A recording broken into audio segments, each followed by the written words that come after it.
He was a class behind mine, and so we got to spend lots of time together in graduate school, and it's just nice to have him back this weekend and see him in person. He's in D.C. doing great things. Forrest, you want to talk a little bit about Dance a Day or at all? Or? Sure. So, sure. So I started Dance a Day in the very early days of YouTube. And when I would go there to see dance, I was like excited because there was like this video thing on the web. If you go, you can see stuff, and it was like dance, and it was all like this. And I was like, what? Where's like Unikillian stuff, and where's Cunningham, and where is like all these funky people that are doing cool stuff, and there weren't really a whole lot of people doing that kind of stuff. And so I was like, okay. Well, at the time I was taking 3 classes, which were very important. I was taking a postmodernism class. I was taking a choreography class with Bebe Miller and Susan Redhorse. And I was taking a, what was the class with Dan? Podcasting class. Was it podcasting? Yeah, it's a blogging podcasting class with Dan Schellenberger. And so those 3 things came together for me with those 3 classes, and I was like, oh, I can do this thing with technology and choreography and history, and I wanted to do it all together. So that was really where it came from. And so I realized quickly I could make a video, get posted to the web, and I can do it every day because I can just do it. Because I'm in grad school. So basically that's what I started doing. And I think some of it, this is my 2nd year doing it. It's sort of an obsessive, glorious burden, because every day is a lot of days. So tell me what you do. You go out in, what do you do? I go out, I find a location, I turn on my camera, I dance, and it's really sort of various things. Sometimes I've done like murals. I dance in front of a mural. I dance in front of, whatever. Different sites, different places. And at one point, I did poetry. I asked people to submit poetry. And there was a poem, and I take that poem and I turn it to a dance. That's neat. So you can see me interpret her poem. And then you had people write stories about what they saw in your dance days, right? Yeah. I did a series where I did a dance, and then I say submit a story or a caption as to what you think is happening. So it has a lot of different iterations, just simply because there's a lot of things going on. Today's iteration is this: if you have a cell phone and you have a speakerphone, can you turn it on? I want you to do this. I want you to call this number. I don't give you 2 numbers. Hold on. What phone is it? Jesus. You got to pull this one. This has to be everybody. So the first number is 202-715-1678. Call it right now. Turn it on. Speakerphone? Speakerphone.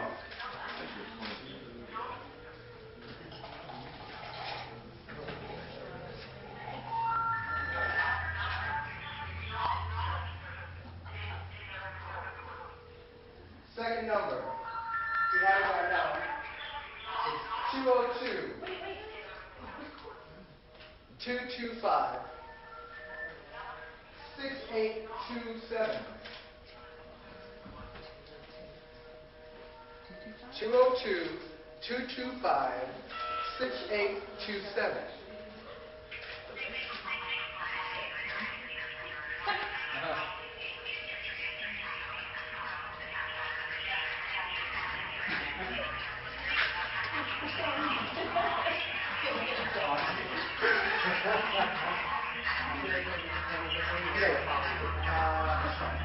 Feel free to scroll through the menus that you hear.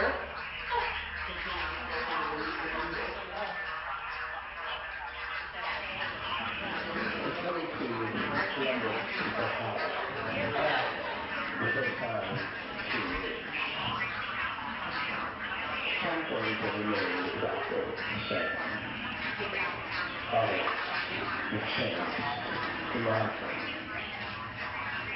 It's the people and the places that you hung out with together. Some of those places are still right where they were, and yet the people who used to be there are gone. What makes the place feel unfamiliar? The place is no longer what it was because the people that you saw are gone. And it feels unfamiliar. And then there are the people that you see. They're there in a different context. You knew them in one way, and now they're different. Not worse, or even better, but they're a different place, and so are you. And you have a sense of that difference as you encounter them again. The people that you meet, you have no history with, and therefore you're meeting them anew. And you're beginning your history with them. And with the places that you've been before, which may now seem different or are completely gone, you can't have experiences that you had previously, or even try to recreate those because the people and the places are gone. And therefore one must try to live the moment that is now. So now is all